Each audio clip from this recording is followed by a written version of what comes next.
nos observan en esta presentación. Nos presentamos el compañero Eduardo José Acuña y Pablo José Arias Páez. Nos encontramos en un ejercicio de la guía de aprendizaje de la fase 4, denominada Creación de Propuestas Filosóficas en el curso de Pensamiento Filosófico Latinoamericano.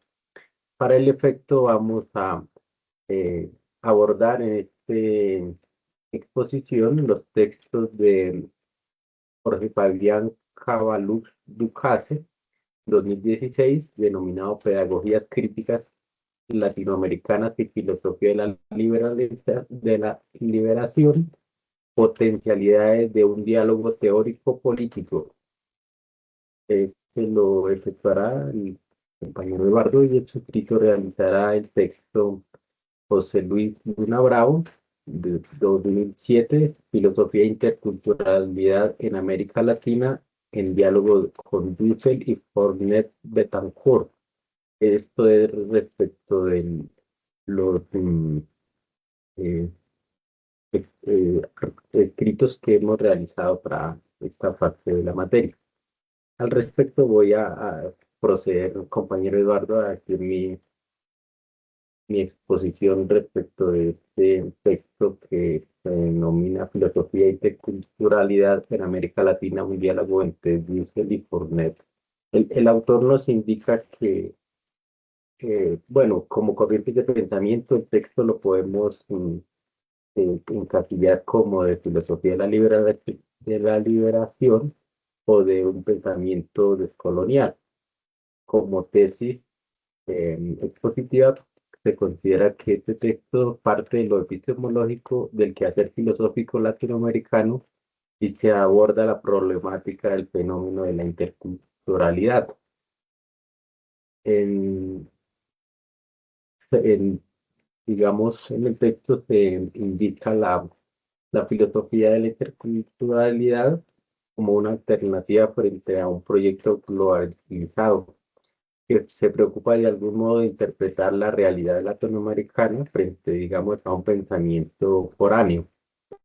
Eh, en estos autores, digamos, en el escrito se indica que liberarnos de qué, es como la pregunta que orienta todo el cúmulo del texto, y se indica que los pensadores latinoamericanos han dado algunas ideas como que le debemos liberarnos de un sujeto cultural que no es nuestro, es una idea. Otra es que la liberación implica vivir de acuerdo con una razón, con una vida racional que conjugue la libertad y la justicia social. También se plantea como un lineamiento de filosofía de la liberación como una necesidad de una liberación cultural del pensamiento. eh, También conlleva una liberación económica y social. Por su parte, el autor principal del texto, de los que se abordan como es Fornés Betancourt, él plantea que la interculturalidad en América Latina es un proyecto de acción cultural, teórico-práctico, por medio de un diálogo. Él plantea que más que una liberación, debemos es plantearnos un diálogo de los filosóficos latinoamericanos con, digamos, el pensamiento occidental o europeo, eh, tratando de proponer un orden justo de intercambio de cultura, que sea solidario. Por su parte, se alude a que Enrique Dussel él, él indica que existe un desprecio hacia nuestras culturas, digamos, latinoamericanas, y ellas han sobrevivido en un silencio y que han ido en una evolución. Y la idea es que estos resquicios culturales sobresalgan frente a la hegemonía dominante filosófica que es la europea. Esto lo desarrolla a lo largo del texto el autor que les he aludido, como es José Luis Luna Bravo, y de eso se trata los principales argumentos. Una eh, búsqueda de descolonialización filosófica latinoamericana. Compañero Eduardo, tiene usted la palabra.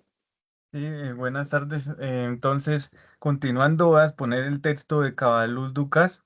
Este texto pues propone un diálogo profundo entre lo que es la filosofía de la liberación de Enrique Dussel y las pedagogías críticas latinoamericanas. Entonces, aquí el objetivo es como fortalecer el pensamiento crítico de la región latinoamericana y superar la reducción de la educación que es vista inicialmente en unos aspectos técnicos o instrumentales.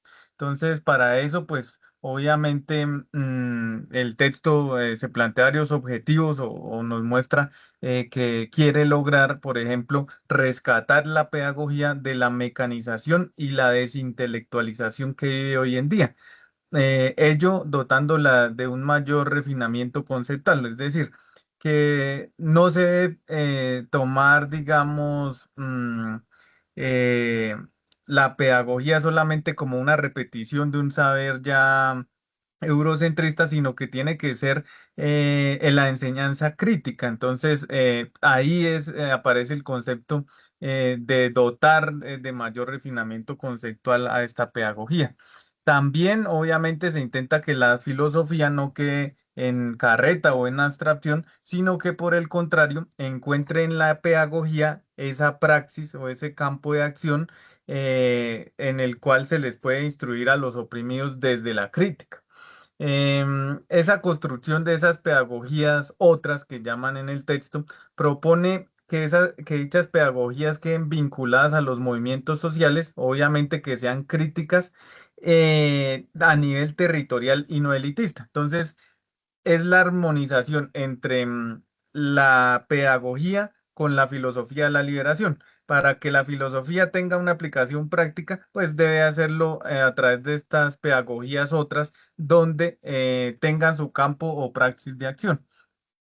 Para ello también el autor analiza la evolución del pensamiento de Dussel y la divide en cuatro etapas principales. La primera que va de una ontología a una metafísica, donde Dussel es influenciado por Levinas y se rompe con la filosofía europea, sobre todo porque se centra más Dussel en la exterioridad y en el rostro del otro, que para Latinoamérica viene a ser el pobre, el indígena o el excluido. Ya le digo, influenciado por las ideas de Levinas de la alteridad.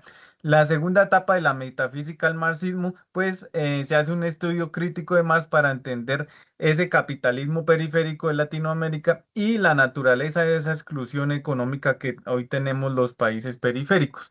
Luego, una ética mundial como tercera etapa, donde el debate se da entre Dussel con filósofos como Apel y Habermas, y donde se entraña la propuesta de una ética que ya dé voz desde el punto de vista ético a las víctimas a nivel global, y finalmente la actual etapa de Husserl, que es la filosofía política, donde digamos se enfoca en una especie de arquitectura de una política de la liberación, o sea, ya pasar a la aplicación práctica de esas teorías. Entonces, esas pedagogías críticas, también nos dice el autor, digamos, se destaca principalmente a Paulo Freire como un referente central, porque pues las ideales de esas pedagogías es la naturaleza política de la educación, ya lo dijimos, la educación como un proceso de concientización y crítica, y la importancia de unos saberes populares y el diálogo con el otro, producto de esa alteridad, asimismo como la crítica al eurocentrismo y al colonialismo. Estas son las pedagogías críticas que debe tener apoyadas o amalgamadas con la filosofía de la liberación. Entonces, ahí encontramos que la educación y la filosofía deben ser actos transformadores que buscan la rehumanización y la justicia en la vida cotidiana. De la misma manera, buscan exponer de presente este surgeo político y buscan tener una visión desde la posición del grito del pobre, se dice en el texto, cuestionando obviamente el orden hegemónico eurocentrista. Finalmente, la decolonización es epistemológica, que es la necesidad de crear epistemologías que valoren los saberes indígenas y populares, rompiendo con la ciencia moderna occidental y separando que esta ciencia obviamente separa al sujeto del objeto y al hombre de la naturaleza, y aquí se tienen que amalgamar las dos. Ya como conclusión, pues decir que la alteridad, la liberación y la colonialidad en este artículo son conceptos claves para esas pedagogías críticas y para su finalidad de seguir siendo herramientas de transformación social en el contexto actual. Muchas gracias. Gracias, compañero. Y entonces damos terminación a esta intervención.